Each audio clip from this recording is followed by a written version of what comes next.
recording and start streaming.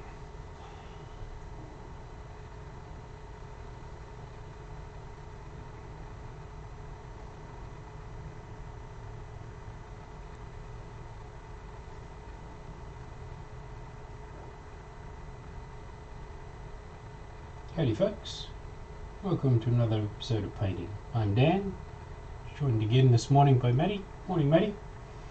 Morning Dan, morning everyone. How are we all? Good, better than last week. Yeah? Yeah. Pre-lightened? I'm not sure we want to go down this conversational path. Oh. I thought you could use a laugh. Good afternoon, Todd. Yeah, good afternoon. Hey Todd. Hey. Did you just respond to that? Oh. Go on. Oh, did you just respond to that post? Yes. Right. Makes sense. It's a pretty common way to go about that sort of thing. Yeah, and I've seen that before. I just didn't know that's what it was called. Right, okay. So, for all of the unaware folks, we're talking about ladder campaigns. Yeah, well, about that, I just wanted to, at the outset, say congratulations to you two guys. You worked really, really hard, and I'm glad with the response so far. Yeah, it's not too bad. We have a ways to go, but at least we have a start. Isn't that right, Todd? Exactly. You know how good start. You know how before we came on air, you were talking about disorganised, Matty? I shall be back in a second.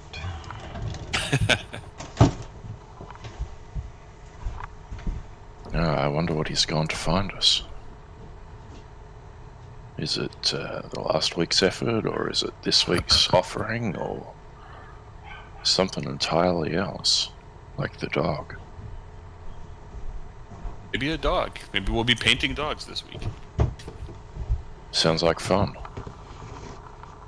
I'd use a poodle, because they're already, pre-primed white.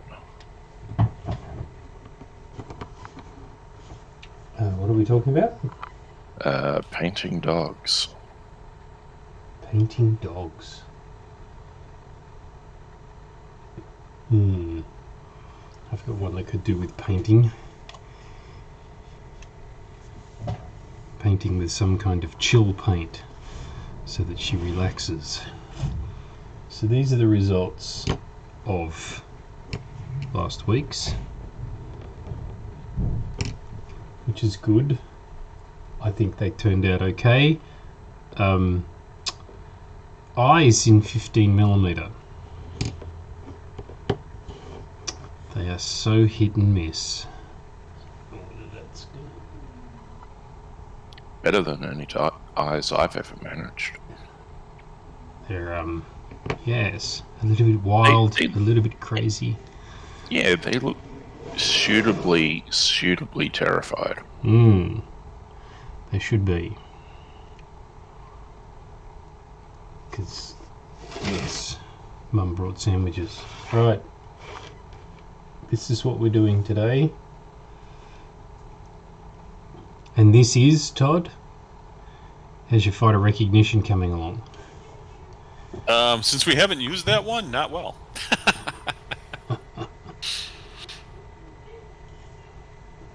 I have to pull out the spreadsheet. Well, while Todd's doing that, I'll get a paintbrush out and think about a paint, because I had in my head what I was going to do with these, but my head's a bit leaky, so I think it leaked out. I am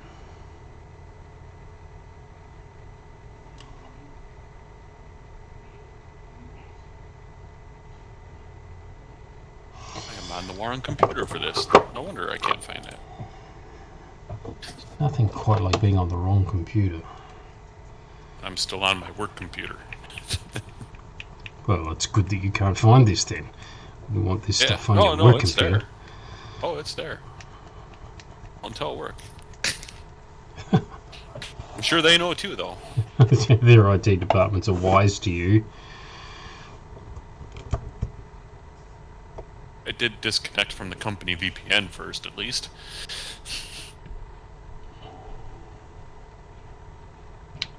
Yes. Otherwise, I can't get into Box. They have it blocked. Which is reasonable. Is it? Yeah, people put all sorts of crap up on Box. That's true. You should see what I put up there in the last few days. I have.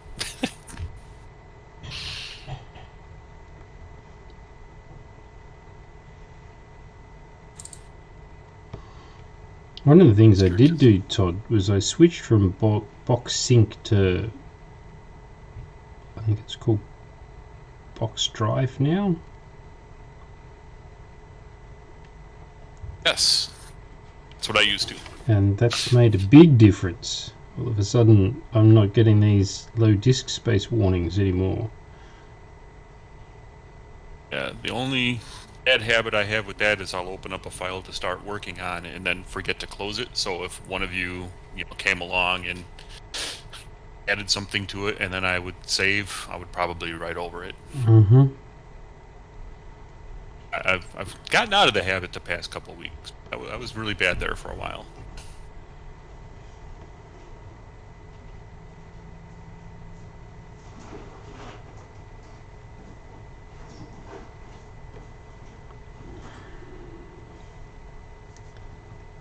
So, noises in the background seem to suggest that my partner's heading off to brave the mating crowd and do the shopping. Everybody else done all the Christmas shopping? No. I have. We're ahead of the curve this year for once. I finished all of mine in November.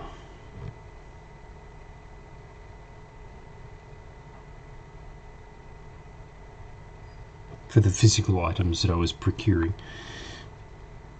The electronic ones went out during the week. Pretty sure my daughter and her fiance used theirs last night to see the new Spider-Man. I am having a heck of a time finding the Spider spreadsheet. That'll be the one that Don accidentally deleted. Hi, Don. I'm kidding. Did he accidentally delete one? No. Oh. So I'd say I can't find it, so that's possible.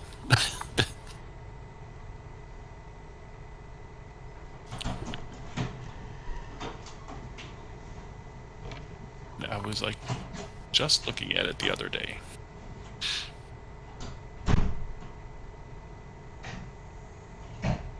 You know, I said that to myself about one of the Demon World documents that I was updating yesterday.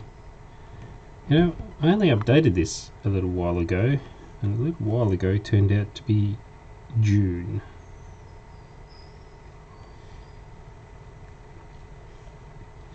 Been a busy 6 months. Where's the year gone?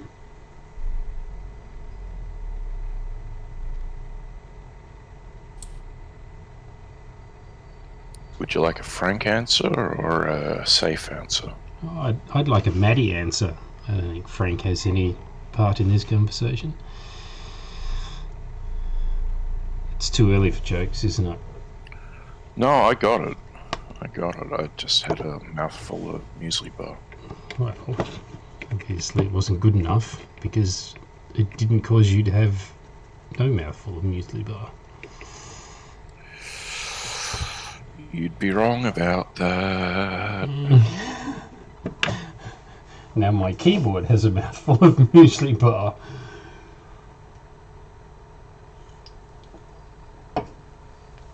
Ah, well, I should have known this one all along. We're looking at the Phoenix. We're looking at the Phoenix.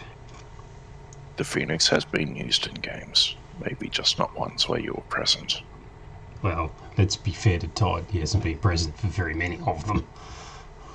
I wasn't going to say that. He's got an attendance rate of less than 50% at the moment, but we're not marking him on that.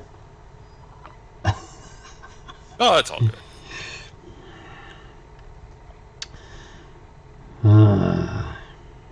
It's fun looking at this old sheet, though, because it's out of sync with the one with all the actual stats on it, seeing like how these have evolved over a year. Iterations of...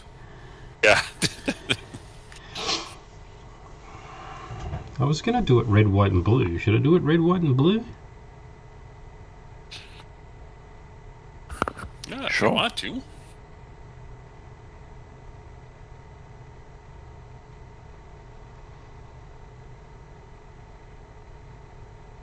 I suppose the poor audience, needs to ask a question, though. Yes. Is this, actual size for what's going to be in the box, or Yes. is this wow? Yes, this is actual size. This is the biggest fighter that is in the game. So this is the Calistonian Empire's biggest fighter, and to contrast that, this is the Terran Commonwealth's biggest fighter. If you can see those two side by side, or front to back, as the case may be, they're fairly sort of hefty bits of kit. Big and detailed. So then you get the little guys like this. You can see this fair size difference between those.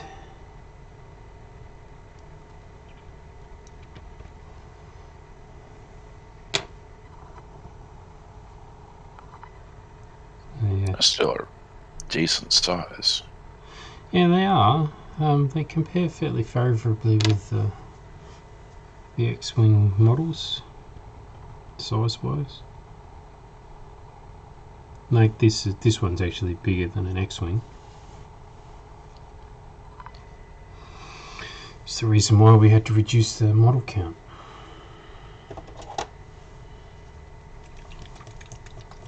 Boy, I feel like I need to redesign it now. You said it's like the biggest one. It is. It should faster and more heavily armored. Well, it does have the best shields in the basic set currently. That'll be the big blobs on the side.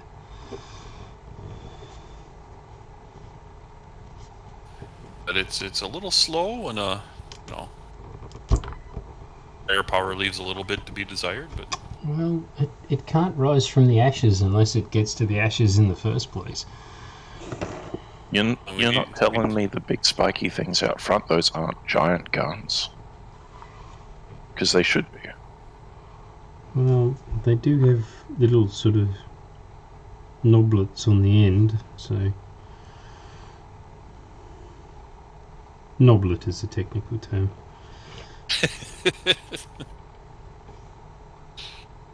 I don't know what it's a technical term for, but it's a technical term. I don't know if you guys can see, but I am really struggling.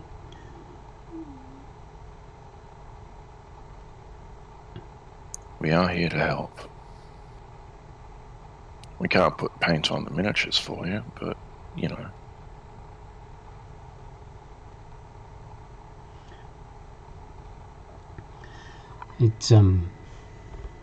It's like you're here with me, Matty, at least from a weather perspective. Is the weather crap down there too? Oh, it is, in my opinion. Some people would love it, but I do not. it is the weather there.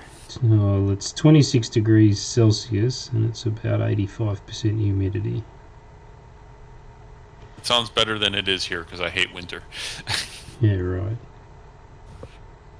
Oh, give it a try. Give it a try. At least you don't have to shovel snow this year, Todd. That's true.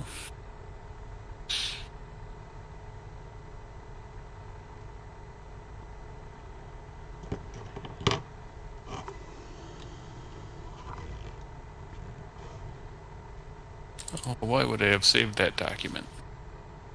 Why or where? Both. Why is the sarcasm? Oh, and where is the nick in my voice saying, what purpose did I design this ship for?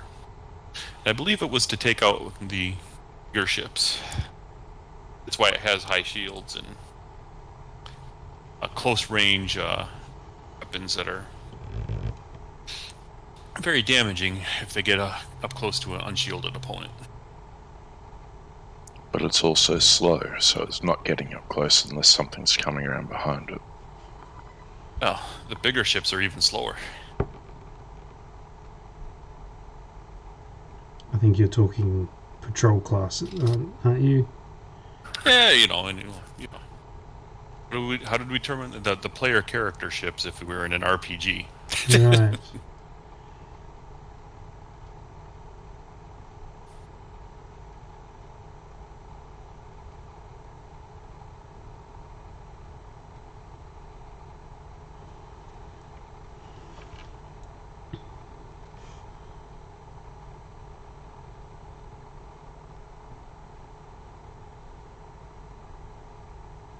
Yeah, I have watched most of the gameplay videos that were put up Yeah. so far.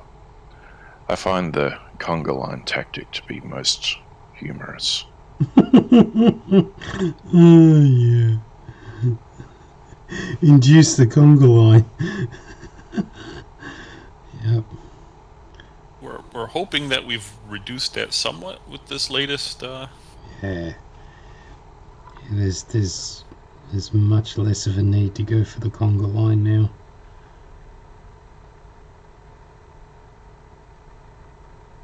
Guess we'll find out tomorrow.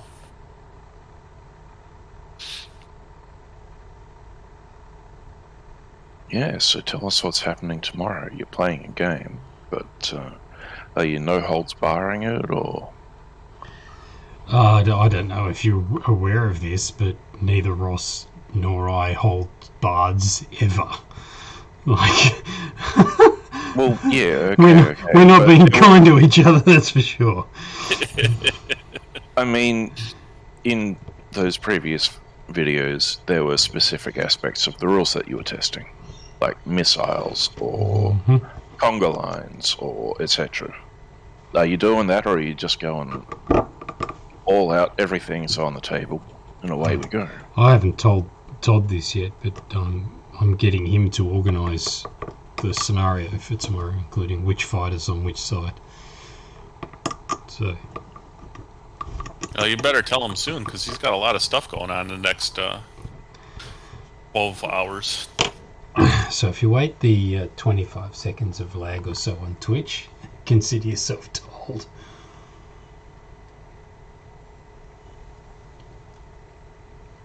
I didn't hear anything, though.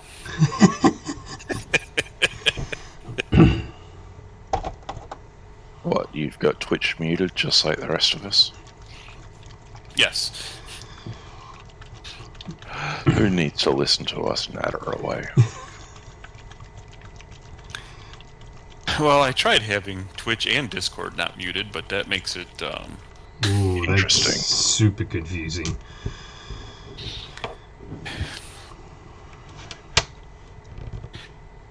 So, how many fighters per side do you guys want then? 4 or 6? Just 4. Just 4? Okay, I can get that something together like that pretty quick.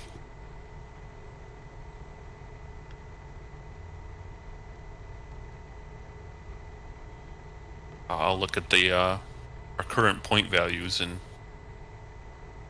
try to match you guys up. Well, there's a good idea. Let's test the point system and see how that goes. I mean, a 10 at the wrong moment, throws that planning out the window, but...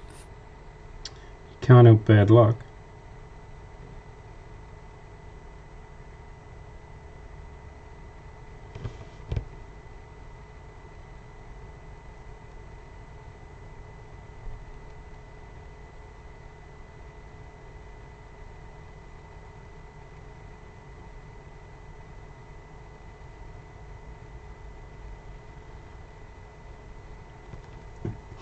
I'm actually quite looking forward to it. I've thoroughly enjoyed the last few games. I enjoyed actually playing one. Yeah.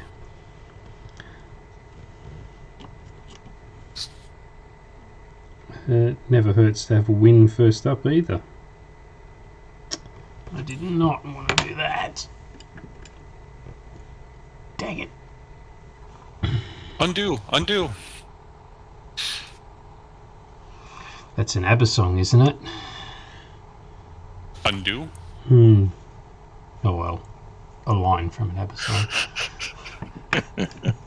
Matty got it.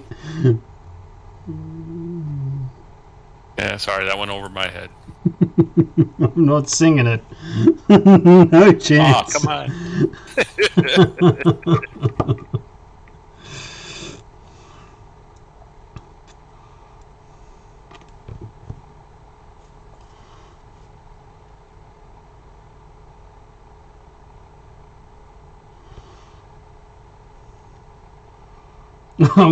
I forgot to remark, Matty, that you got the Mr. Creosote reference and nobody else seemed to. Oh, well, that was a long and famed and storied little scene in my family when I was growing up. So, you know, yeah. It went right over Nate's head. Well, it would. He's only a kid. He is.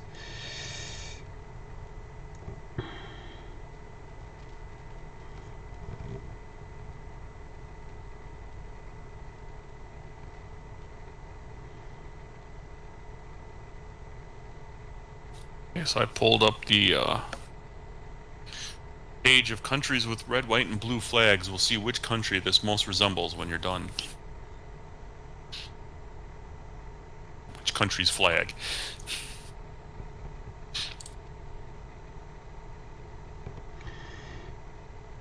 Well, you can be pretty sure with the state of my hands today that I'm not going for 52 stars. 52 stars. Did we get 2 new states while I was sleeping? Was it only 50? Well, As far as I know. Count Saudi Australia. Count Australia and New Zealand. Oh, I'm going to get some hate for that. James isn't on yet, so you're okay.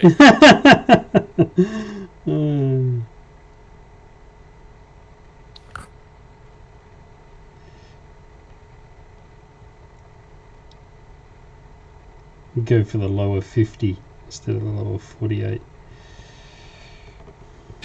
Now that's a believable scenario.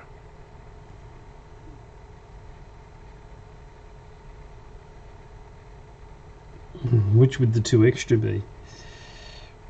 DC and Puerto Rico.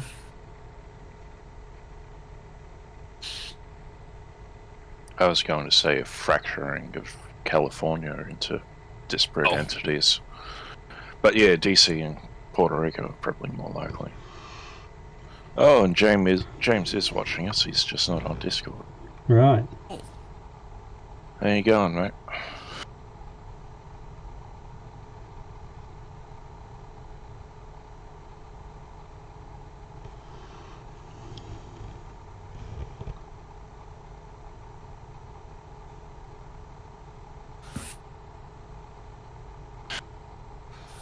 The verse sing a song about the UK being the 51st state of the USA. He's cooking. Right. I hope you're not making more fudge because, seriously, that fudge looks good. I'm going to make some myself. I'm sitting here biting my tongue.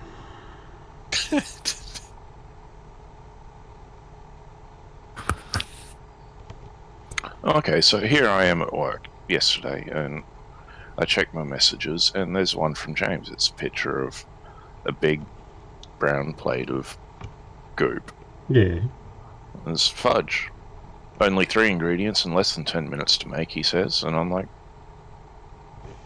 Why would you send me something like that without giving me the recipe? Mm-hmm.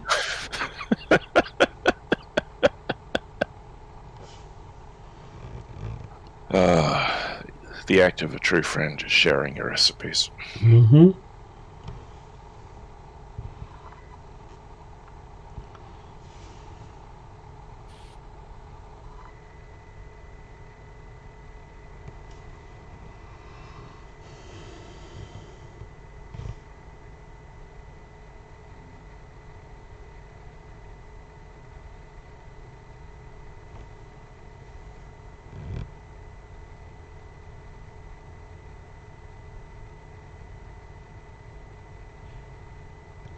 Yes, you did send the recipe. Did he? Did you just send it then? Yeah. No, before. Hmm. I didn't get it until the end of the day, but as I recall, it's 50% chocolate, 50% condensed cream, and 50% sugar.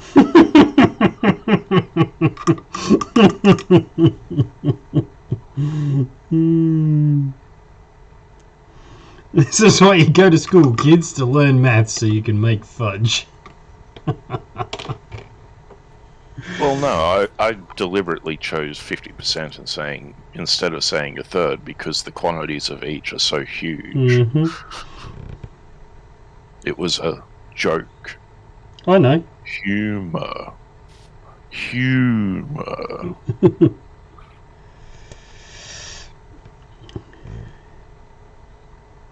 Wasn't that a character in The Simpsons?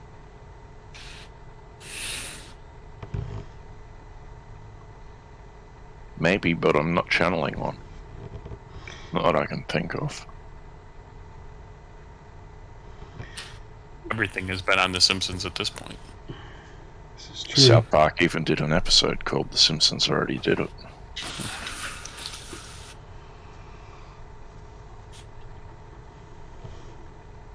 I didn't Although get South I'd Park. say at this point South Park would have outstripped The Simpsons in references.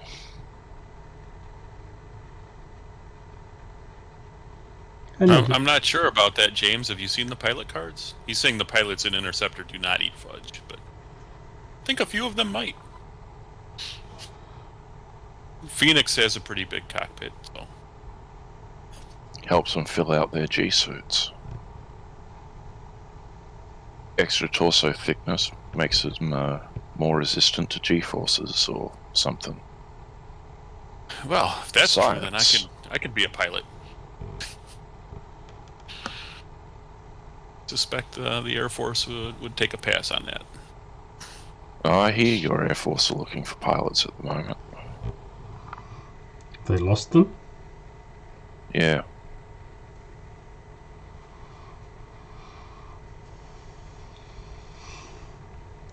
Do we know where? Yes, but I'm not sure you want me to say on stream because Right. it's one of those things.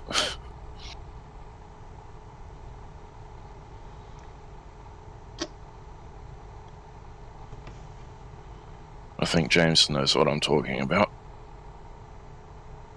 He's busy cooking. Also, yes.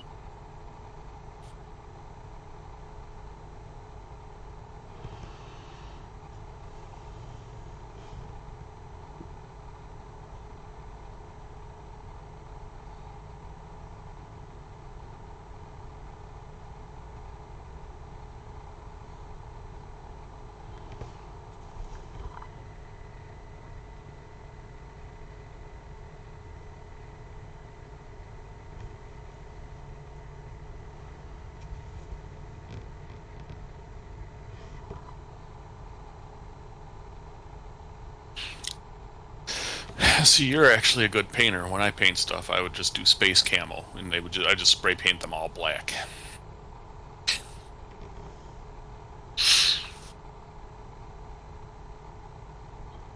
At this point, Todd, I'm tempted. You're doing a good job. Well, or better than I could do, that's for sure.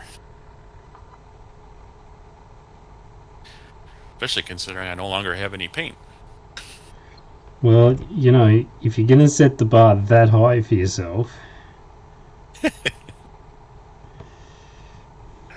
G'day, James. Hey, how's it going, everyone? All right. What are you cooking? I'm making a roast pork butt. It's going to be pulled pork, but it's an experiment because I was lazy and didn't get my grill assembled. I know, tragedy. But this is a recipe I found that tries to recreate that, you know, that kind of bark smokehouse skin on the pork. I had to. Was this one of the family pets you've converted? Yeah, we're saying goodbye to one of the Labradors now. So no. Hang on, No. you said pork butt. Yeah, I did. Yeah, our dogs. No, wait. No, it's not. That this is. We still have both of our resident piggies are still alive and well. At the moment, they're just getting bigger. Yeah, no, it's the. This is just a store bought. Oh, okay. I picked up a bunch of stuff after Turkey Day. Over here in the States, there was a lot of stuff that was on sale. I think I might have mentioned in previous episodes. 20-pound turkeys and all kinds of things. So.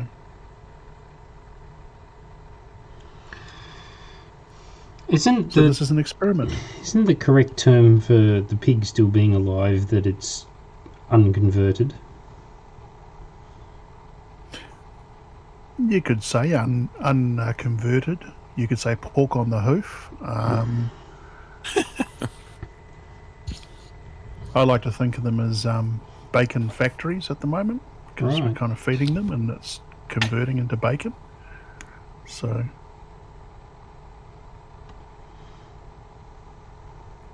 Who knew there were that many terms for a live pig? And here comes the rain, joy of joys. Anyway, yeah, there are lots of terms for animals. I still don't have them on the map. You haven't been farming long enough yet. No, well, too many animals, too many types of animals, and too many types of animals as well. Too many different ways of referring to things. So. Since you're a grizzled Tennessee hillsman, and you know. Well, once I become a grizzled Tennessee hillsman, yeah, I'll definitely learn the lingo. I'll learn to affect a fake Southern accent. It'll be awesome. I already have a Southern accent, so it's all good. Southern Hemisphere. Exactly. So does Dan and Matty. They both have Southern accents from Southern Hemisphere. I just joke if my accent was any more southern, I'd be speaking penguin. So.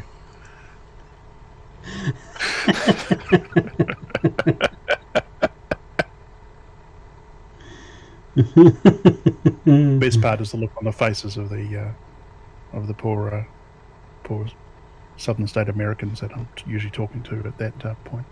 So that's great. It's all good. Got to wind you guys up, eh? Hey, Todd. I'm not in the South. I wound up. No, you've got that Chicago accent. I do? You do. It's an Illinois accent. No, Nadine has the Chicago accent. She's from the south side of Chicago, so she's got the full blown. Oh, so she's really got it. Okay. Yeah.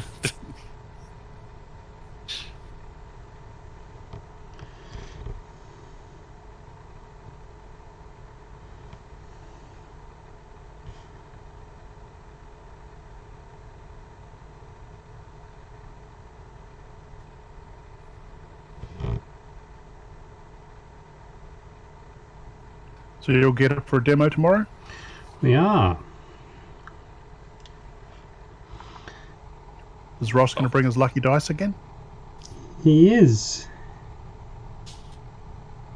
I hope he is. I consider make for a quick game. because you can just get your butt kicked that much faster. Yeah, something along those lines.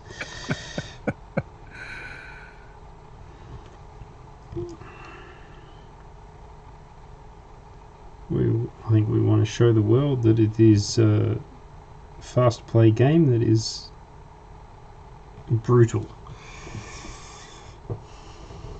That's what I think we want to do. You forgot fun. Oh, The sorry. most important one. I equate brutal to fun. Sorry. I'm not going to go there. Well, I don't know. Maybe I'm getting into really, really dangerous territory here. But sports that have scores, I think there should be. It should be somewhere between soccer and basketball. If you know what I mean. The score should be somewhere between soccer and basketball. Yeah. Like, I think soccer has too few scores, unless, of course, the teams are horribly, horribly mismatched, in which case it's just a travesty. And I think, you know, I used to joke about basketball is you could play the game for 5 minutes, start both scores at 100. Also true. I've just offended every basketball fan in the world. Never mind. It'd give LeBron James less time on the court to get himself in trouble again. All the way with LBJ. I think we should just make all sports played out like the Aztec ball game, or the Aztec version of the earlier Mesoamerican ball game, where basically the losing team is sacrificed at the end. There you go. It'll make the sport a little more interesting. I think. Now you've and correct really me if got- I'm wrong. I have a sneaking suspicion that in actual fact it was the winning team that actually got sacrificed because of the religious aspects and the honor of being, you know, offered up to the gods and all the rest of it. But Well, that would make losing to the Packers much more enjoyable if we could see them sacrificed at the end of. yeah, it'd be like, woohoo, we won. Oh wait, damn. I think there might be a few more thrown games. It'll make signing bonuses a little interesting too. Sure, we'll pay you $400 million per game. Yeah. Oh, then you'd get that whole pay somebody $300 to die for you.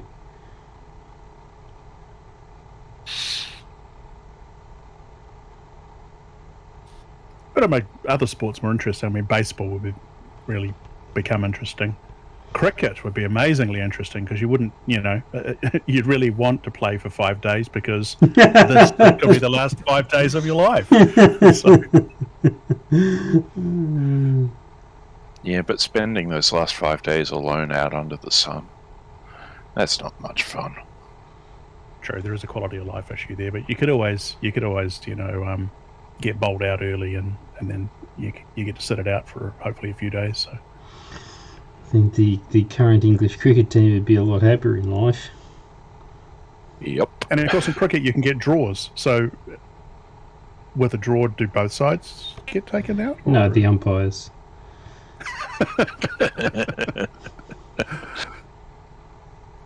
There's probably completely merits in that for every sport. Well, they have made some bad calls very recently in this current series. So, yeah. I haven't been watching. I just got a pop-up from a news feed yesterday that said, England aren't doing well. I'm like, well, it's an Ashes series. What else is new?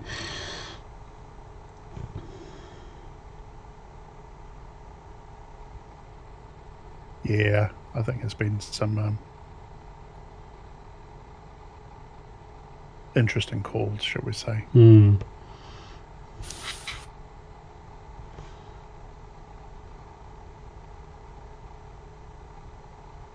Are you keen on cricket, Matty? I enjoy it. I Right. prefer test matches to the short form games. but- Okay. yeah. Have you seen a special called Fire in Babylon? No. Hmm.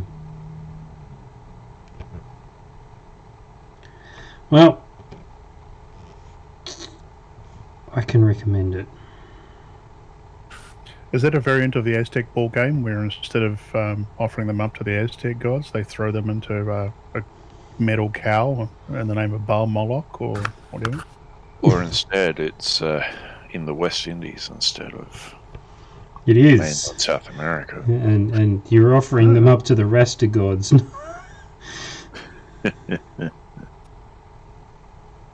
Yeah, it's really interesting. It's a documentary on the West Indian cricket team from about 1972 through to about 1990. The last time they were any good because they all started playing basketball after that. Because they figured that's where the money was. Well, they weren't wrong. Mm-hmm. Yeah. Growing up in a cricket household, because my mum was dead keen on it. Mum's still dead keen on it. She'll be watching it. She's not getting out to the current game. Not in the stands. She won't go and watch it live.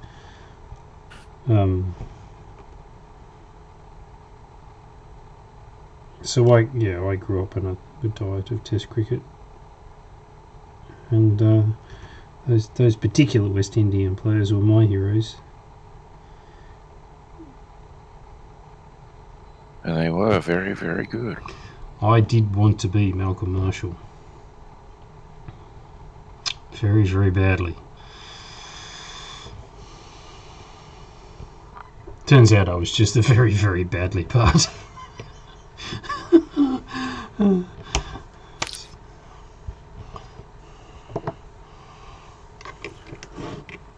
So which fighter are you painting today? The Phoenix. Oh, the Phoenix. Flight of the Phoenix. Excellent. That was based on a book by Elliston Trevor. And the characteristics of this particular fighter? Slow, big shields,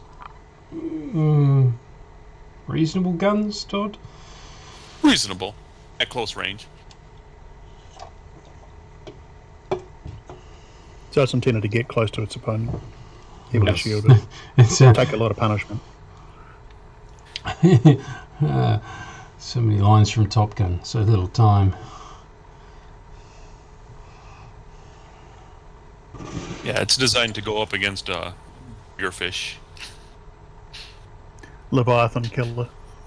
Yeah.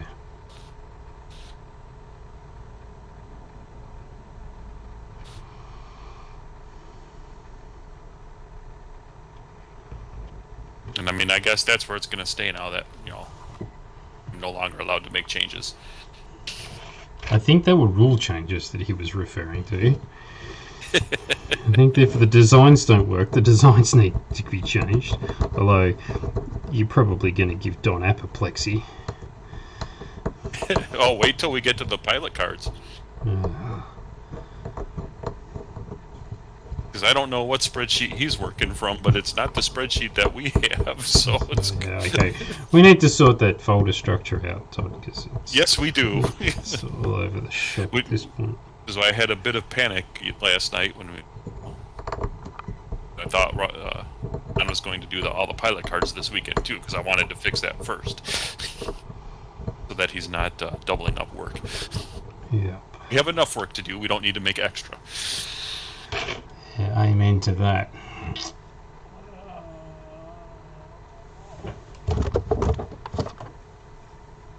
Right. I'm going to put a very thin secret sauce on this.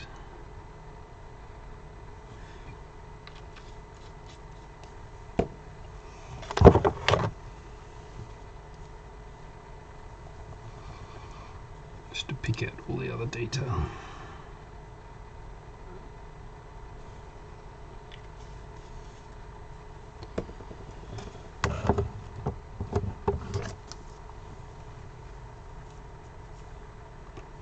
So has anyone got big Christmas plans?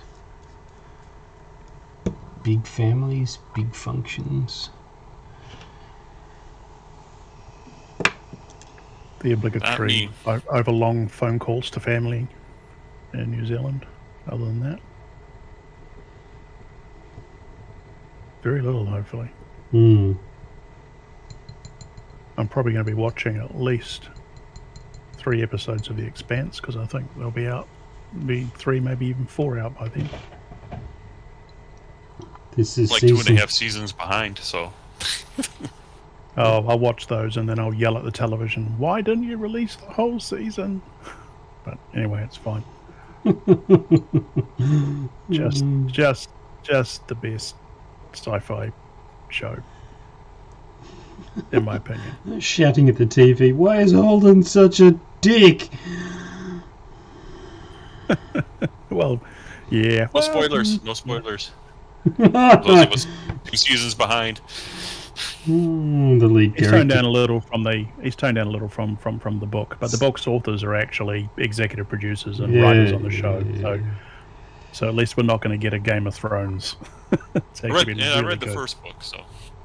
Oh, I'm waiting for book 9. It's good, but yeah, it's basically 1 season per book, roughly. Yeah. I know that's the timeline they were trying to keep. Look, I really, really enjoyed it. I just haven't kept up. It's time. It's just time. Yeah. I may or may not have had a few other things to do. I think reading the books is great because you can equate it to the TV series, even though there's some differences, and obviously I won't say that because it's a spoiler, but there were some necessary changes, shall we say, but that didn't really affect things. So did it get better when it went to Amazon over Sci-Fi? I don't know whether their budget's improved. I mean, yeah, I meant like just effects wise, and I mean it was good on Sci-Fi Channel. Just I didn't really notice too much of a difference, to be honest. That's good.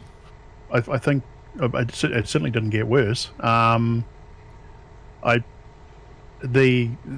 way that they do combat in space. What season you're up to? You're up to 3 or 4? Did they stop on Sci-Fi 3? I can't remember. I've only I actually went and bought all the DVDs, so the first 4 seasons I think I've actually got on Blu-ray. But I'm relatively sure I went 3 seasons. Yeah, it could be right on that one. But yeah, the space combat scenes are just so well done, and cool. And I love Babylon 5. Don't get me wrong, but but yeah, The Expanse is just so much better. So if you love Babylon 5, you'll love the idea that they're rebooting it. I'm neutral on that one. It's J. Michael Straczynski's involved, so and it's a reboot as opposed to doing something different or continuing on. Reserve judgment on that one. We'll just have to wait and see. Harlan Ellison isn't involved, obviously, so we just have to. It'll benefit from decades of CGI improvements. Not that they weren't bad for the era, because they were using Commodore Amigas to do the graphics in B5, and they were very good for their age. Time. Yeah, but yeah, it'll probably benefit from that. But you know how it works. Just because you can do lots of flashy CGI doesn't necessarily make it better overall. No, but he's also got another 25 years under his belt as a writer, and has learned from his mistakes, presumably. True, though he's had some ups and downs since then as well. But anyway, Haven't we all? we'll just have to wait and see. I'd love Farscape to come back. I would murder for Well, I shouldn't say that in public. I would just love Farscape to come back. That's just so good. But and yet, I could never get into it. I don't know. Did you guys used to get it on television? It was on weekends, I think. Yeah. Yeah. Channel 9 Yeah. bankrolled half of it. So Channel 9, yeah. they used to play all the time, but it was always on weird. The time in New Zealand, at least, the time slot changed every now and again. So I always caught episodes that were just way out of order, and as you said, it couldn't really get into it. But Dawn is a huge fan of Farscape, and we both sat down and watched it again from the absolute beginning. And I just binged it. I just ran, just one more. 3 o'clock in the morning. I think we can get one more episode in. So that was. The Farscape I think version when you of Mr. actually Creosote. Mr. Creosote. How does Mr. Creosote work into that? Oh, because Off, I'm full. Circular conversations. You obviously missed that part earlier. Yeah, I must have missed that.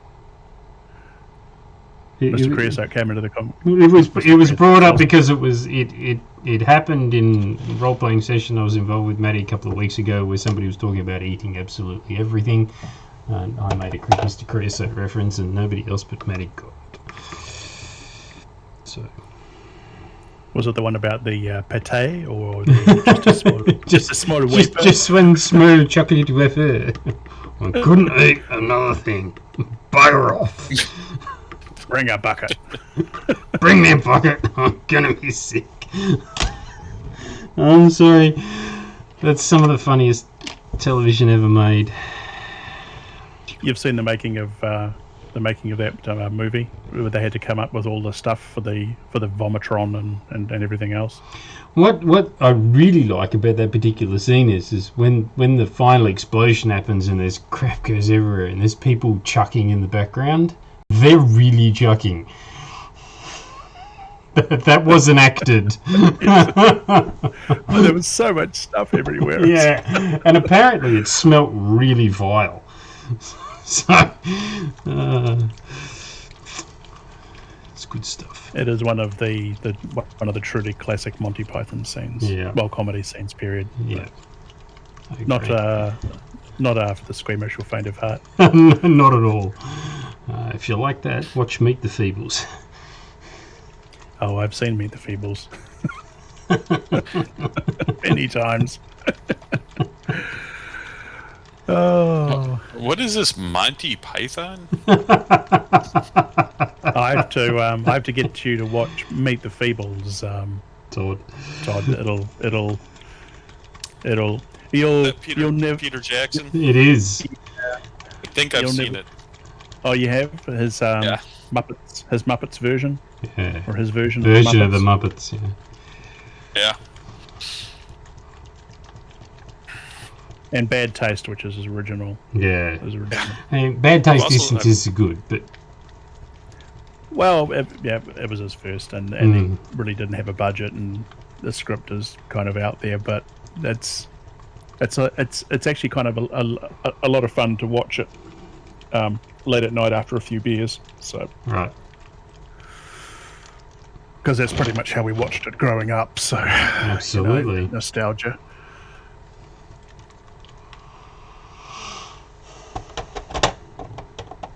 Spent all that time mixing that paint and I've changed my mind.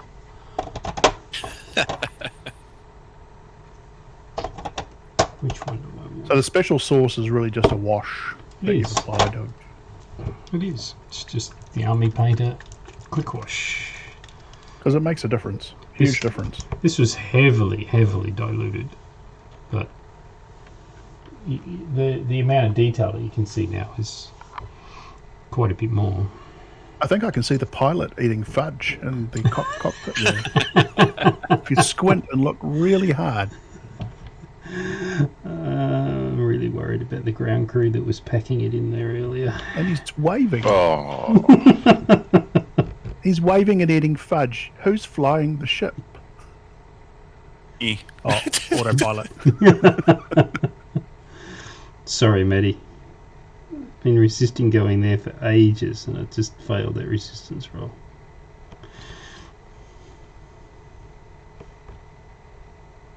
And no one else laughed. No, it just went whoosh. We didn't want to give you the benefit of the... Don't You have to encourage him. You have to maintain decorum here. That'd be a change. Yeah. So for anyone who's been backing the Interceptor 2 Kickstarter, or this is your first time on one of these channels, this is the typical Friday. Well, actually, this is not a typical Friday session. This is pretty normal, where we just kind of talk about life, the university, and everything, in no particular order. And thanks for all the fish. And Dan paints things, which is really awesome because he's great at it. So yeah, We sit around, shoot the breeze, and you guys watch paint dry. literally Well, watch paint dry. Yeah. We And it's also still try to better make than Dan work. laugh so hard that he can't paint straight. Well, I can't paint straight anyway. But every now and again, I don't know, it was a couple of weeks ago, somebody got me and I didn't dare put the brush anywhere near the model.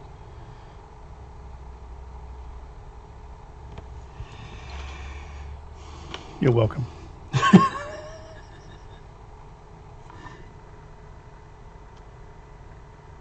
All right, so we've got green, red, and blue. Yeah. I went for a green cockpit just because. Something different. The major colours, it really reminds me of the flag of Thailand. That's what I was gonna say too. So far, it's close to Thailand.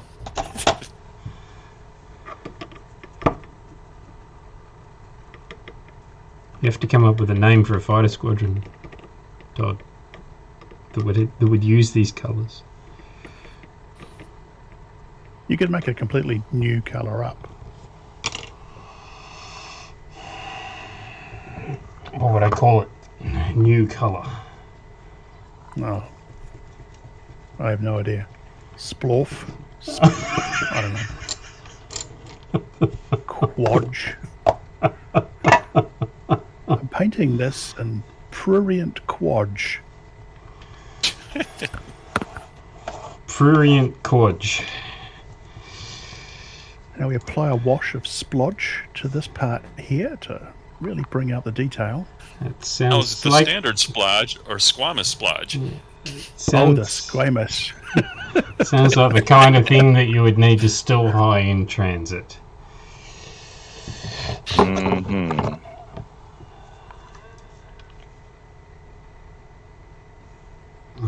I can hear Matty's brain ticking over. He's thinking of introducing these words into his next podcast to see if anyone notices. Well, minor spoiler, and it hasn't happened yet, but I have worked in references to the CVS pharmacy chain.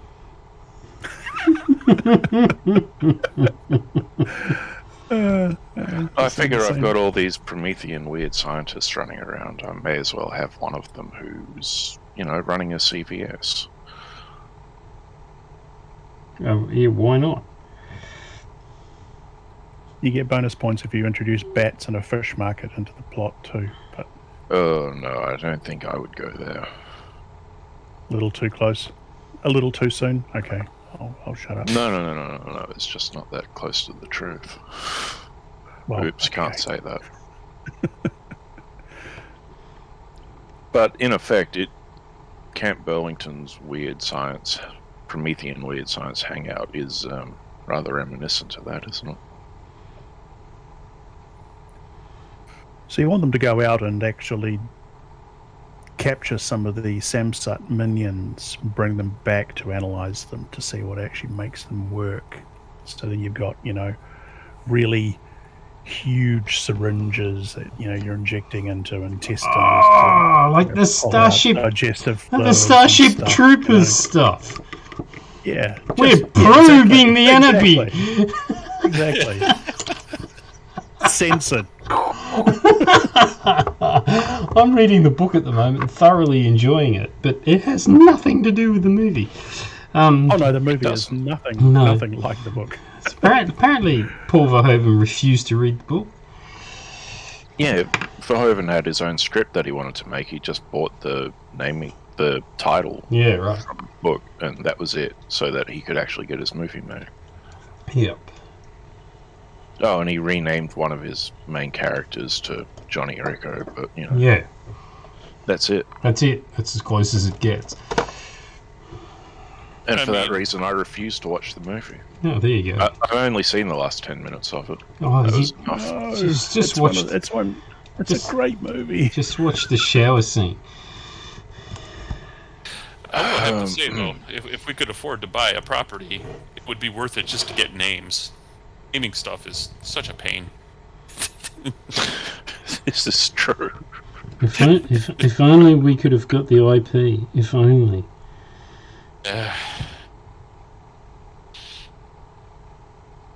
For what? Can't dwell on that anymore. Renegade Legion.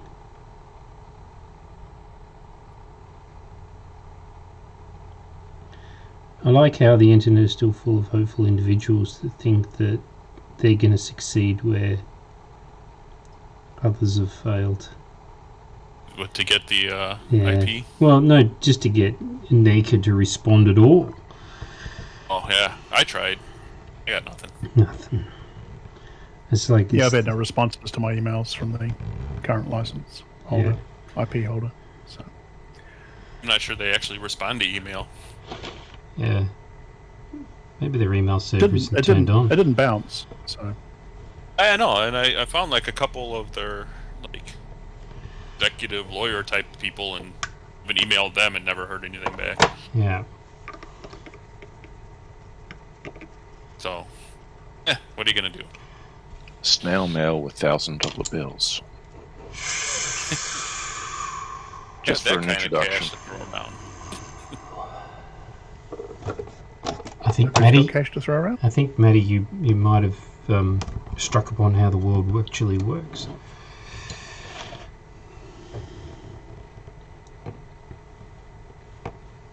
I'm just going to clear my throat off the mic. Mm-hmm.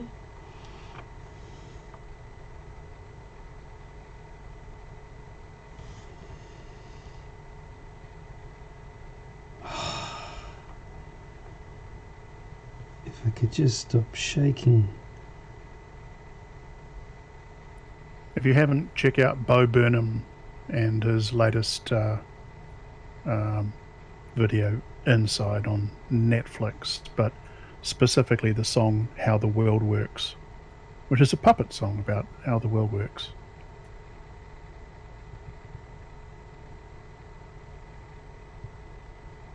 It's probably on YouTube. Well, actually, it might not be on YouTube. It may well have been taken down, do you think? Well, it's Bo Burnham. He's excellent. So, but he speaks his mind.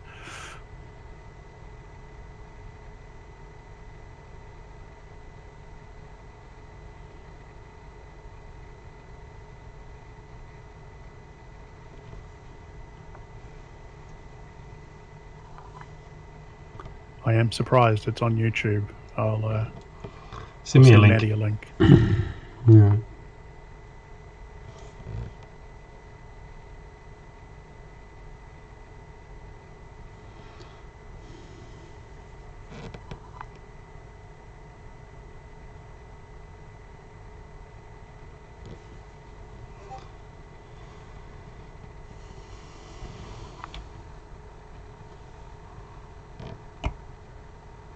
Ooh. Anyway, not Yeah. related to the painting. It's good. It's coming along. Everything's related to the painting. That's what we're here for. So the rumor that you're actually going to hand paint all of the models in the basic set, is there any truth to that rumor, Dan? There's plenty of rumours got to you on that record? truth. Ah, cunningly deflected.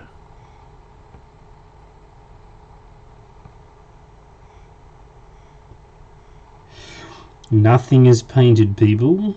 Nothing is painted. They will come in faction colours of a particular Pantone variety.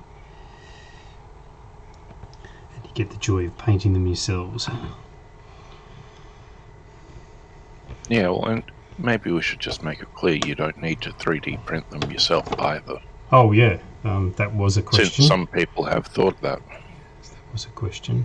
It's like they thought we were selling STLs and that you were going to have to print the fighters yourself. No, they're injection molded plastic in a Pantone colour. It's goldy yellow for the Commonwealth and purpley purple for the Empire. Opposites on the colour wheel.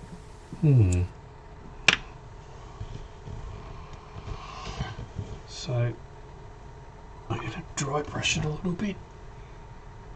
Have I mentioned that orange and purple are actually my favourite colour combination? And I have a lot of stuff in those colours.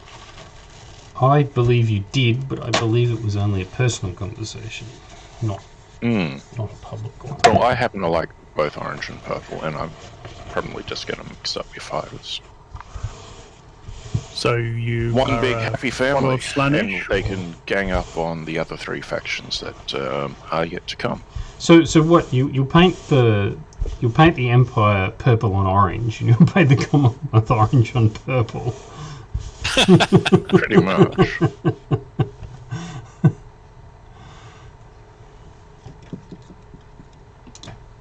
You know, I have no issues with that whatsoever. I had a friend paint a Warhammer Goblin army. He had a Horde Goblin army. He had so many miniatures that when it came time to deploy his army, he almost couldn't get the entire thing on his deployment zone. And he painted them in the most garish, hideous, fluorescent colours that you could think of. It was the most horrible, horrible army to fight because it looked horrific. That sounds brilliant. Yeah. It I was. like It was. I mean, it was very well painted, but oh Lord, it was just. There are no words. Didn't win any paint awards, needless to say. But Yeah, probably why actually would should it? have for like most Most camouflaged army. most likely to appear in a burlesque or something. I'm not quite sure how you'd actually put that one, but yeah, horrible army to fight too because of the goblin fanatics with the balls. But Yep. I gotta step out for just a moment. Be right back. No worries. I do have a friend who did a tournament in Australia, a 440k tournament in Australia with an army that didn't have a single Games Workshop figure in it. It was Imperial Guard made up entirely of 28mm Italian infantry and converted Italian tanks, I think. That was and 20 years because ago, he though. scratch built it. Oh, okay. So Yeah, you wouldn't get away with was that kind of before stuff they- now. yeah.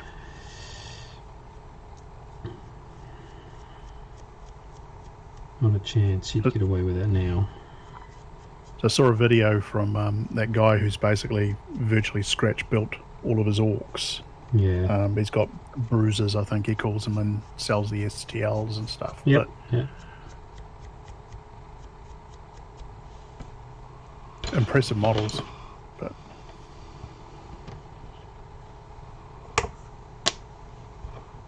So you can see the detail on it now. oh, you can see the pilot eating fudge in the cockpit. That's awesome. I think he might have done a Mr. Creosote on it from the inside. Because of the colour. Cockpit glass does look a little cracked too. Yep. Be explosively decompressed. That's the precursor to what's happening in the battle tomorrow. When Ross rolls that exploding attack die. I should field this one just so that it can go boom. Now, correct me if I'm wrong, but I believe that the exploding dice, if you roll a 10 on that again, it explodes again. No, the exploding 10 is only on the hit rolls. Right, but if you roll a 10 on the 2 hit roll, you get to roll another D10. If you roll a 10 on that D10, Yes, you keep Does going. You keep going. right, exactly. So Yeah. it's true exploding dice. Yes. And we have had a situation where we've turned one hit into 4. That's, Oh, wow. That's the biggest that it's gone so far, but yes.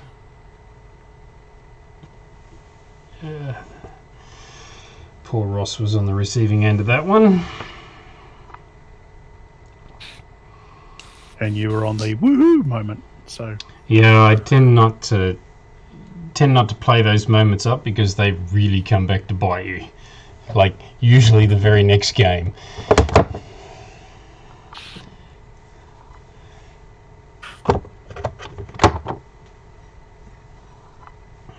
well, the exploding dice are the great moments, like They are. Four Step and Earth Dawn in 1879. You know, that moment when the chips are down and you think you're going to actually bite the bullet and grab the rule book and start making a new character, and the dice come through and open end your way out of a horrible situation. Mm-hmm. Or alternately make a bad situation worse and all the more dramatic for the players.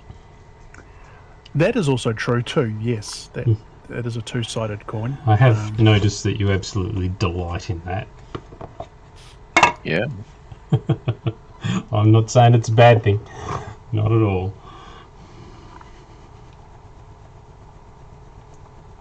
Well, Game Master is playing to have fun too. It's not just for the players. That's right. Totally agree. And a lot of games, I think it downplays the fact that, you know, characters don't die enough. Maybe that's a little controversial, but you know, maybe it might be an old school thing. There are certainly games where, you know, the whole point of it is just to play and have fun and all the rest of it. But if there isn't any risk, then kind of what's the point? So. Well, sometimes you got to tell a story and you commission art. And you want to use that art instead of, you know... There is that. I just paid to have my character illustrated, and I'm dead. I had a friend who spent like 4 hours making a character for Aftermath, the fantasy games, hyper detailed post-apocalyptic game by the guys who did Bushido, and actually they were involved in first versions of Shadowrun. Paul Hume and co, Bob Charette. But he spent 4 hours making this character, and the only piece of armor he had was a really good helmet. That's the only thing he'd been able to scavenge. And the GM threw us into the scenario. And in the first combat round, and these things are like 2-second combat rounds. First combat round, he sticks his head up from behind the chunk of cover, thinking he's perfectly safe because he's got this really awesome helmet. And the sniper on the rooftop with a 50 cal rifle blew his head off. And that was the end of that. So just make another character and carry on. So my brother... my identical twin brother. Exactly. Yeah. It's a good old D&D days where you just think 2, 3, the 3rd, the 4th, the 5th, the 9th, the 12th, the 400th, whatever. Yep. I'm setting to GM a MERP campaign, which is of course based on Rollmaster, which is notorious for its arrow through both ears. Nervous system acts as a superconductor. Sad death provides nice light show for all present.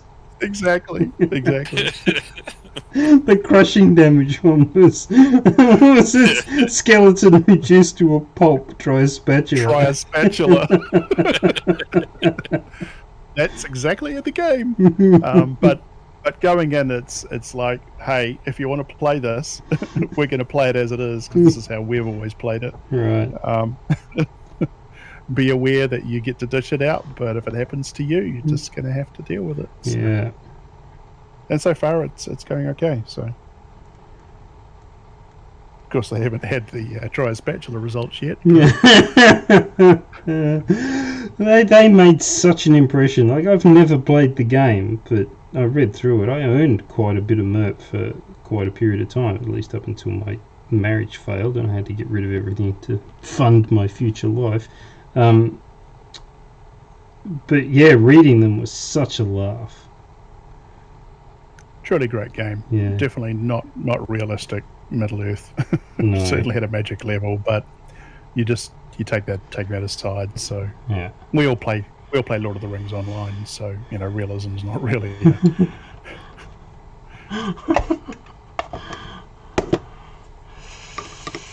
Very nice. So coming back to that rumor about you pre-painting all the miniatures in the basic box, there is no truth to that rumor then? None whatsoever. Okay, done. I thought I might catch you off the record on the record. With that. Well, it's an idea, right? Don't dismiss it out of hand. But I believe Kickstarter that tier, limited numbers, $1,000 a box. There you go. Every fighter hand painted by Dan. Mm-hmm. That should have been one of those, one of those pledge levels we could have had, like 1 of 1. Yeah, that's Yeah. right. I'll hand paint a set for someone.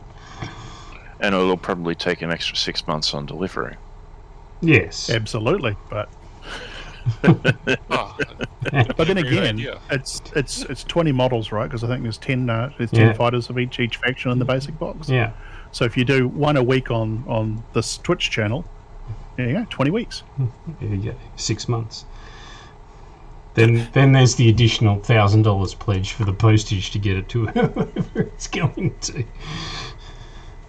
We'll make that Well- 1,000 US and not 1,000 Australian. Yeah, fair enough. It'll go further. If you suggest that, Todd, I may have to kill you. I'm suggesting nothing. That would have been a great idea. I'm just writing the message to Ross now as we speak. So. Ross doesn't need that. He's already heard it. He's going, I may or may not already have a few other things to do. And I guess since I'm going to be living in an RV, we could have had the one, like, I'll come run a game for you. caveat anywhere in the US. The contiguous 48 states. Yes. And not in the middle of winter. No, no driving over the mountains.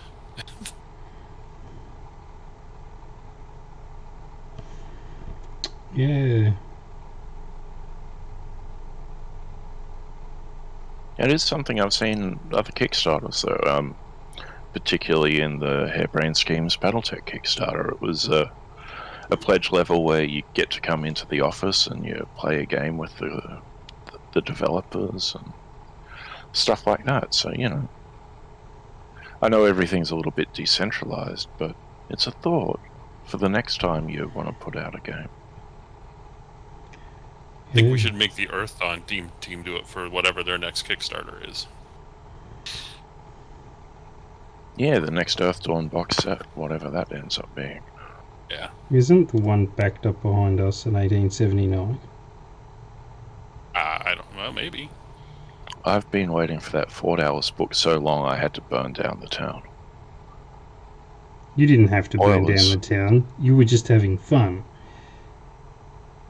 Well, that's the way the dice rolled. It was pretty funny. I know nothing. And Is that then I'm saying nothing. Captain Sheridan doing Chariots of Fire right through the middle of it.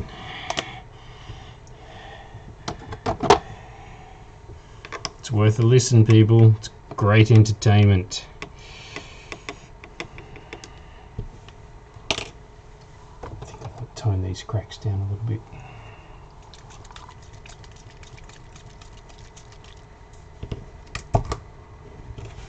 Can you get a nice soft glow on the shield generators? Is that something that's worthwhile pursuing? Yep. Yeah, kind of like a...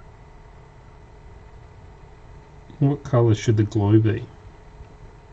I don't know. Would it just be a Pale, softer version translucent purple. of the primary color, wouldn't it? Just be like a...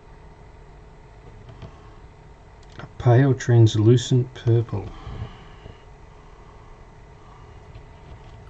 That's always the colour I imagine energy shields in. Purple. Pale, translucent purple. I'd think that'd actually be a relatively unobtrusive colour. So they'll probably be On the designed red, to blend in with the hull, yeah. Because that's the thing that you don't want your enemy shooting at. Which one of these would you consider to be the...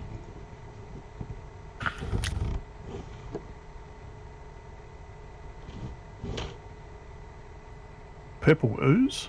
Ooh. Sounds pretty... The first one you pulled out, the one in your right hand. Toxic boils, that's called. But I would thin it with a mixing medium, Hmm. and I would put it over silver. Yeah, good call. So let me get the That's a silver good back point. out. Over a metallic, yeah.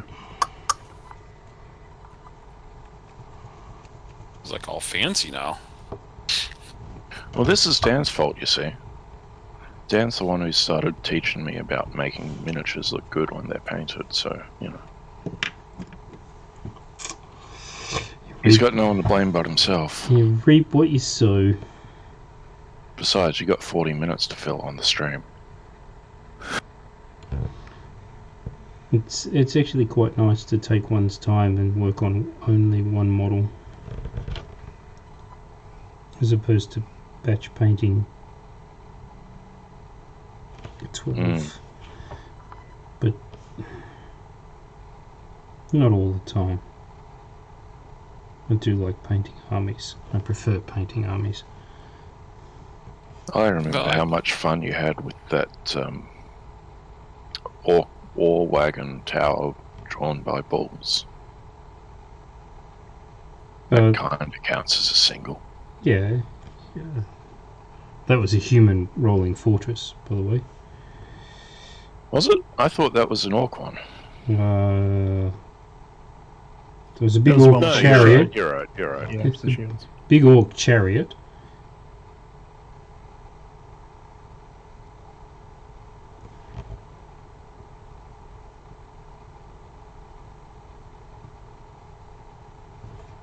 With the balls of flame. Well, it was spring, so perhaps. Because then there'd be great balls of fire. Mm-hmm. Here a week. So one of them would be called Jerry and the other one would be called Lewis. Well played. Damn. I seem to recall that actually having bull heads strewn over it. Or am I thinking of something else again? But you had painted them all red and named them Scotty and Michael and Luke and, you know. That's not like me at all. I think they would have been called Bob and Bob and Bob and Kate. That'd actually make for a pretty funny model. Huge, an orc chariot pulled by, I don't know, trolls or something. But instead of helmets, they've got like cow heads with the big long horns on them. Mm-hmm. Because they're the Bulls.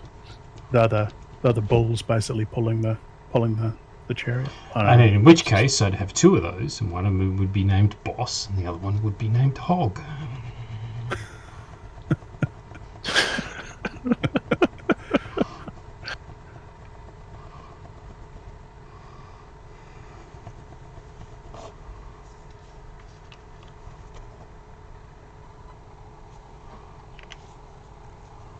What do you think of that colour, Matty? Yeah, that's the silver. No, this colour. Oh, it hasn't come up on the stream yet. Yeah, right. Yeah, there you go.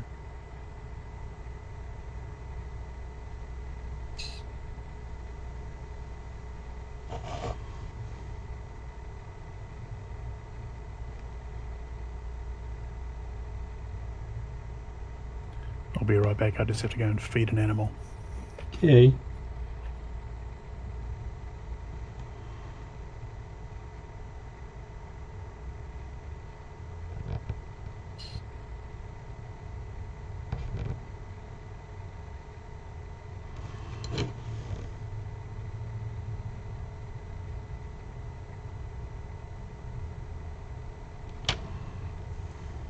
I wash it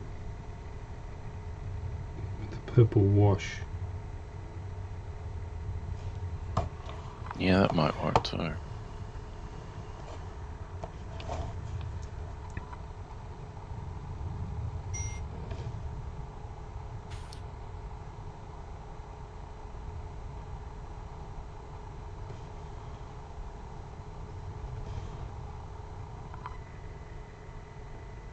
The metallic hasn't really come through.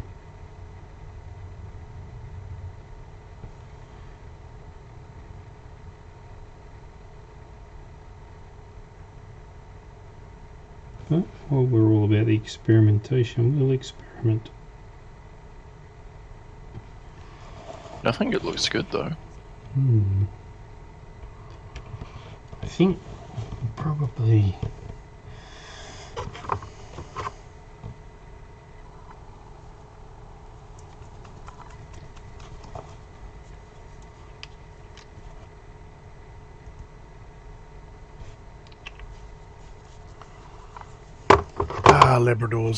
Labradors.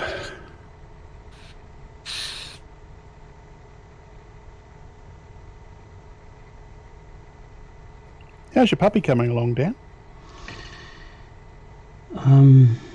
Psycho nut job. She's gorgeous.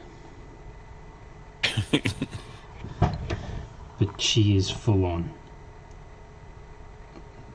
Border collie. She's full on. She's in a crate at the moment because that's the only way to control her. If I'm busy doing something like this and my partner's out, you have to give her crate time, because otherwise she's incredibly destructive.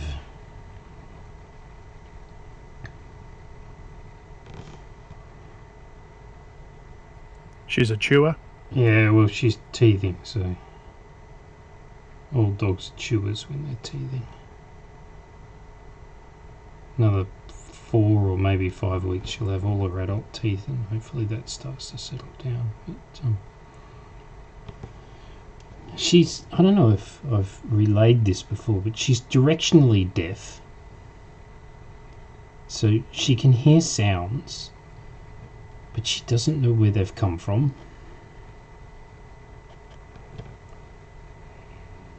And that's all kinds of entertaining, because she barks at things and we have no idea what she's barking at. Because we can't hear it, because it's in her hearing range and it's not in ours. She doesn't know where it's coming from, so it's not like she's giving us pointing clues. Timmy's in the well, Lassie. Isn't there with Skippy? What about Flipper? Flipper's in there as well. Good job, Skip. Good grief.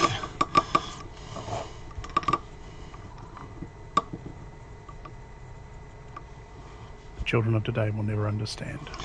No, and they're possibly grateful. There is that. There was a degree of innocence that I think is lost these days, but I can't remember, did Ed Devereaux turn out to be a good guy or not? So many of those people turned out to be not very good guys. Like, Hey Dad will never be shown ever again. Nope. I guess the Cosby Show takes on a whole new meaning. Mm-hmm. There's another one. And you're not going to go see a great deal of Rolf Harris on TV. Not anymore.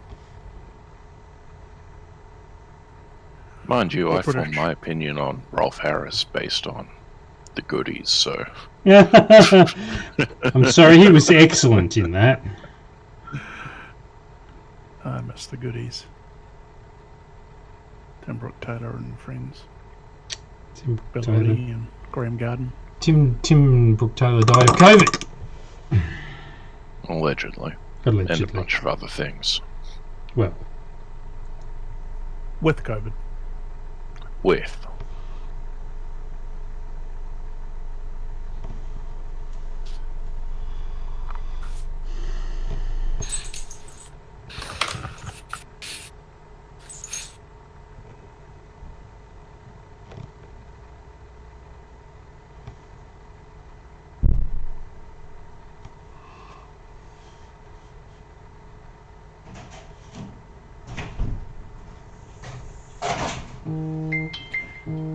That silver was a good choice, Matty. That looks really good.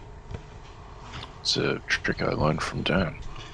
So, does it think it looks glowy? Well, it's just something to basically offset the red. It just makes them, hey, this is something that's actually kind of important on the spacecraft, but because it's doing something. But It does look a little glowy, particularly at the outermost extremities, and as the light catches it. Like, I guess it could looks like it's projecting a shield to my mind's eye.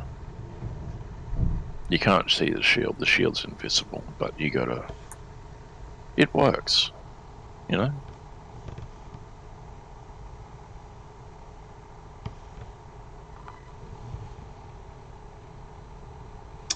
Tone that down a little bit. You could get some filament wire and some LEDs and... Oh boy. Might be a bit hard at this scale. Todd's laughing because he was part of that meeting yesterday.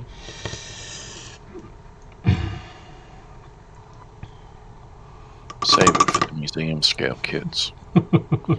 Oh, we were talking about counters. Getting counters to flash. So this is the out of control counter, right? This is seriously out of control counter. You just turn a switch and it starts flashing.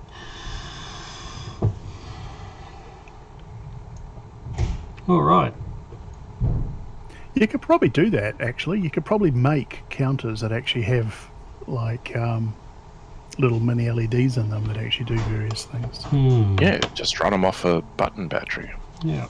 Like one of the, I don't know, not 20 cent, but 10 cent piece sized ones. Make them programmable. Someone could do that. And then your counters can be programmed to be anything you want. You just buy a whole bunch of these blank counters, use a Bluetooth connection to them, and make them what you need. And pending. Yeah. Pending on that one. Just in case anybody's listening, patent pending. Patent pending. Yeah, and make them Wi-Fi enabled, and you can fit them into the Internet of Things, and you can use them for other stuff around the house, and then you just grab them for when you want a war game. That's great till you get hacked. Well, it's the Internet of Things. We know it's completely hacked anyway, so it's kind of, you know, it's up there. It's up there. Suddenly log up for J0 Day. Yeah. Suddenly your stream counters start playing Ludo. Or your counters start displaying horrible things, and you find yourself in divorce court. I was just thinking you'd have to write electronic warfare and jamming rules for Interceptor. God. Yes. How are your electronic warfare and jamming rules coming out? Well, they're there. Generic.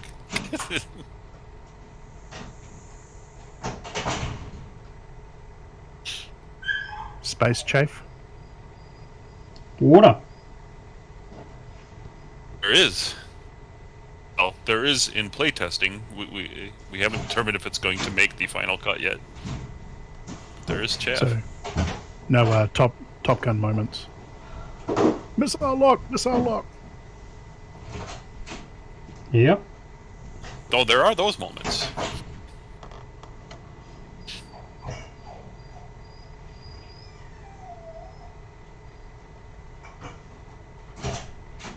I apologise for all the noise in the background. Sounds like there is a very unhappy dog. Yep. Dog. Why am I in a cage? No, she's just at the door. Going, why am I on this side of the door and you're on that side of the door? I just want to shower you with love and affection. With my tongue. I did say shower. Oh, believe me, it's a shower. It transcends bath, that's for sure.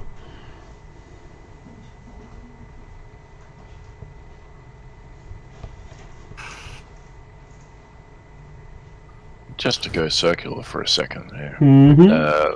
Wikipedia's article on Ed Devereaux is pretty clean, so... There you go. Not a bad guy. Maybe a good guy. Doesn't indicate one way or the other. Well, that's nice.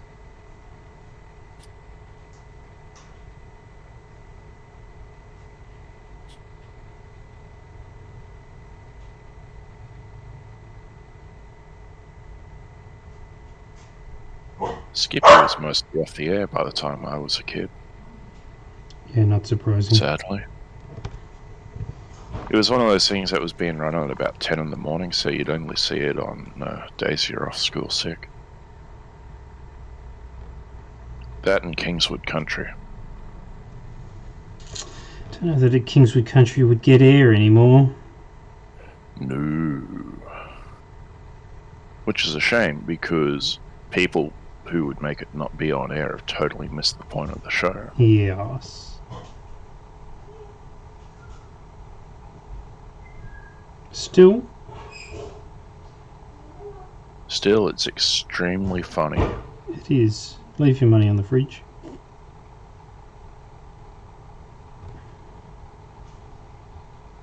When I was working in the Aboriginal housing construction industry in the Northern Territory years ago, every so often we'd have some facilitator who'd come along and say, "Oh, I'm from such and such country," and get everyone to introduce themselves. I would always introduce myself as, myself and my position, and I'm from Kingswood Country. And no one would get it.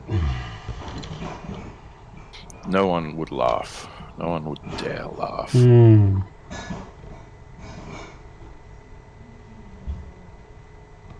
Did your family own a Kingswood? No, my family is Ford. Oh. That's it, we're no longer friends, are we? Kingswood Station Wagon, isn't that a classic? Yep.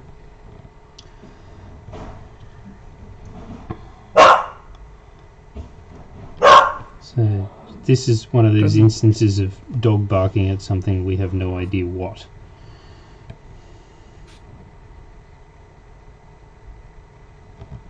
Oh, no. Just no.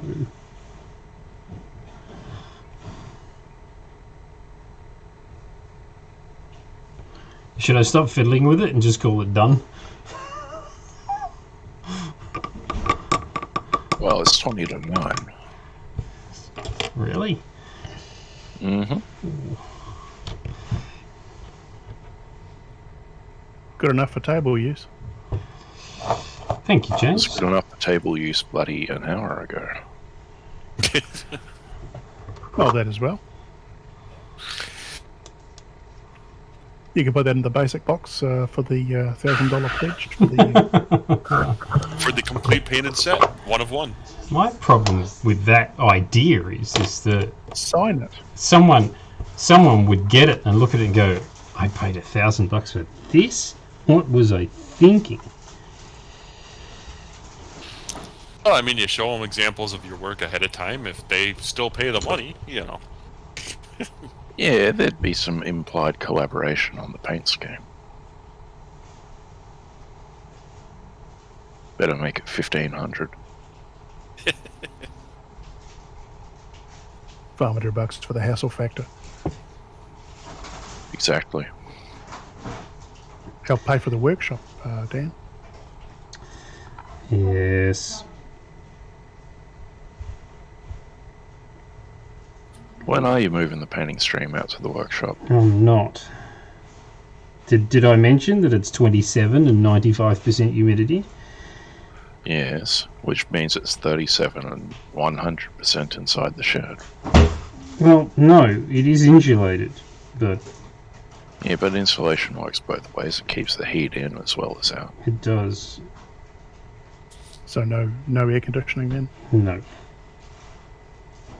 Have you got windows in the workshop? Nope. Okay. So you can't even get a window aircon in there to... Nope. And everybody looks at me and goes, why didn't you put a window in it? Well, because there's a train set that runs right around the outside of it, so windows just get in the way. And priorities, people, priorities. When you put it like that. Gypsy. How many square feet is it, the workshop? Roughly 600? It's 4.2 by 7 meters.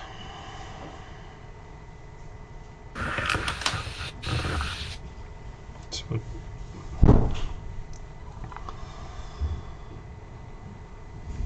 what's that? 4.2 by 7 by 3.3 or something. 12 by 20, so... Okay, yeah, you get one of those floor standing dehumidifier slash aircon units, and I mean, it wouldn't be perfect. The power cost would be horrific, though. I would if there was any floor space free. So we've got Well, don't take too much room. perimeter bench, island bench, 3 motorcycles, plus turnbacks for the train set. Yeah, I forgot about the motorcycles. Aren't you putting a vacuum cleaner into your island bench? It's already in there. Set it to reverse.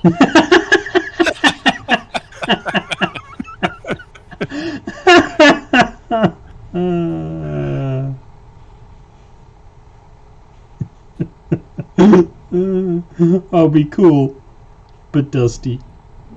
So it sucks in all the hot air from outside and blows it in through the... I've got a wet dry vac that I use fairly frequently at home, and I keep hooking the hose up to the output, the blowing instead of the suction.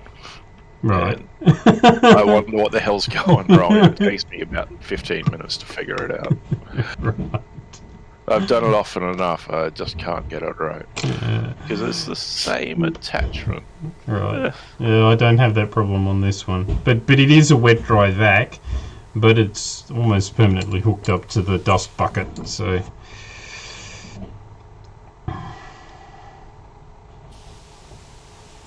Can anybody think of anything else I should do to this? Or should I just leave well enough alone? Decals. Oh, yeah. Oh, that's probably a bridge too Actually, I far like for how that. you painted the panels on the red part. You know, it shows that there's detail there. It's not just a flat surface. That's really nice. What I thought I might do See, is these are incredibly detailed miniatures. assemble a stand. Oh, there you go.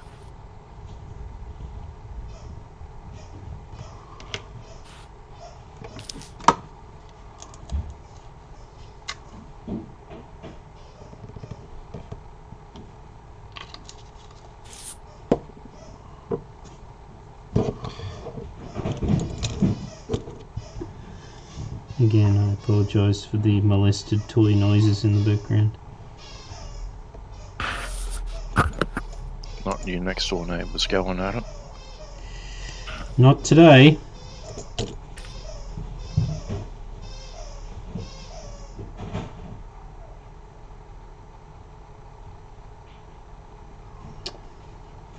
Set. Come on. It's called quick set because it's supposed to be quick. It quickly sets to your fingers, but not anything else. Mm-hmm. And eyeballs. I have not had that kind of accident with yet, but Neither have I. Yeah. that sounds horrific. Actually, shout out to Clee, who did have a horrific accident last weekend and ended up in hospital having a chunk of metal taken out of an eyeball. I hope you're feeling better.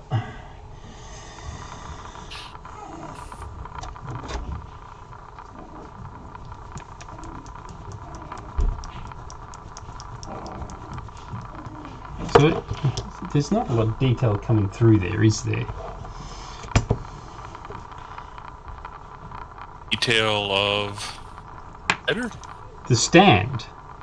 Oh, the stand? No. Yeah, it's Right. coming through in detail. So we do this.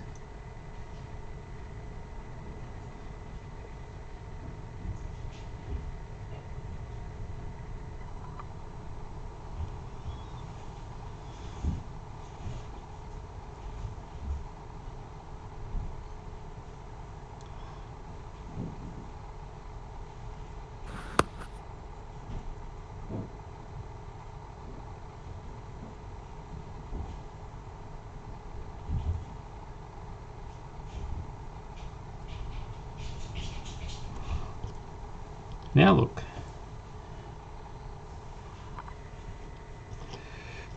And if I do this, Oh, fancy.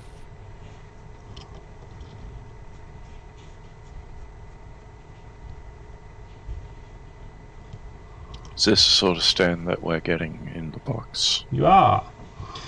So you will have the Farsa symbol on one side and the Ether stream on the other.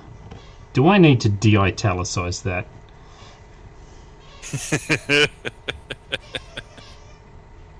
You already know the answer. And the Did you want standy bit. to hear it? I'm going to kill you, James. What, again? Again. Keep resurrecting. Lived in a shoebox in the middle of the highway. Just to get up in the morning. Yeah. Die before we were born. Blah, blah, blah. Die before we were born. Kill him and dance in our graves. Bring us back from the dead and send us off to slave mines. Working coal factory, wasn't it? Yeah.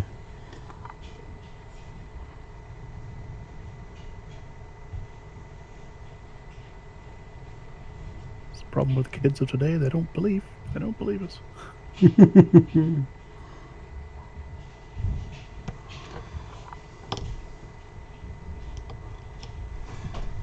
So yeah, Matty, 2-part stands injection molded in clear plastic.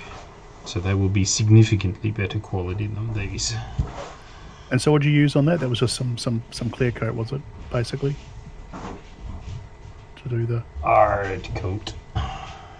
hard coat, right? It's the gloss coating of choice for pirates across the world.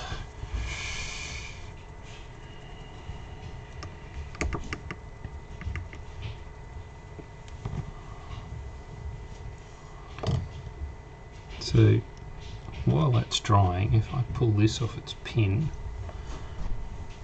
And I think there's an optional rule somewhere that says if you actually take the time to actually put your stands together and assemble them and paint them properly, all your difficulty numbers are minus one. Is that right? Todd, Sure. Okay. It works officially as an unofficial rule. There you go.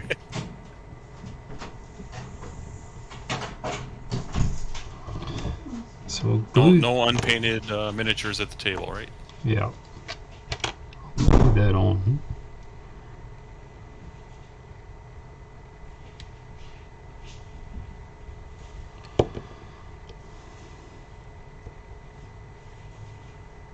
Need a second coat of hard coat, sadly.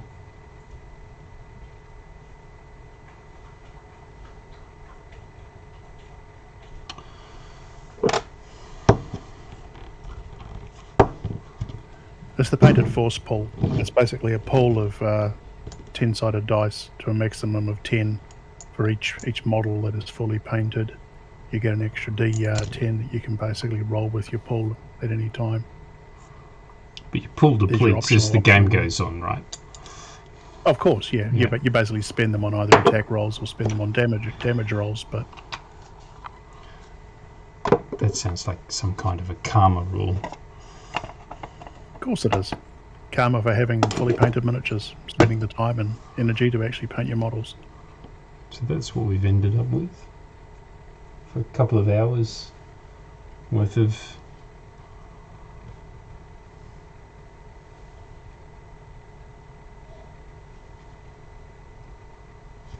effort. Very nice. Nice. Mm.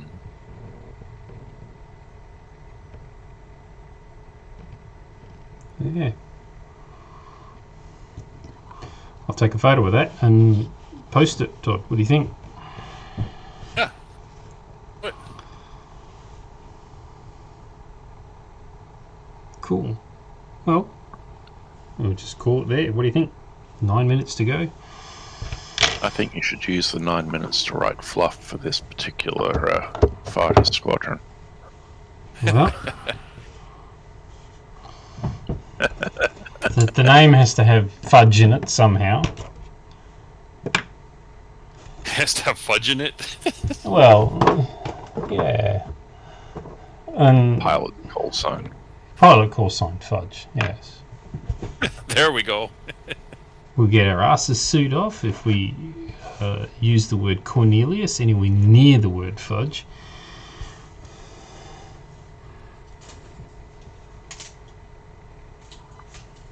Ferdinand's Unified Defence Group, E Squadron.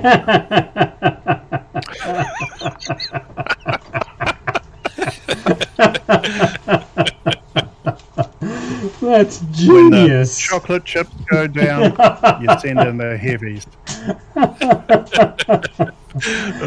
That is genius.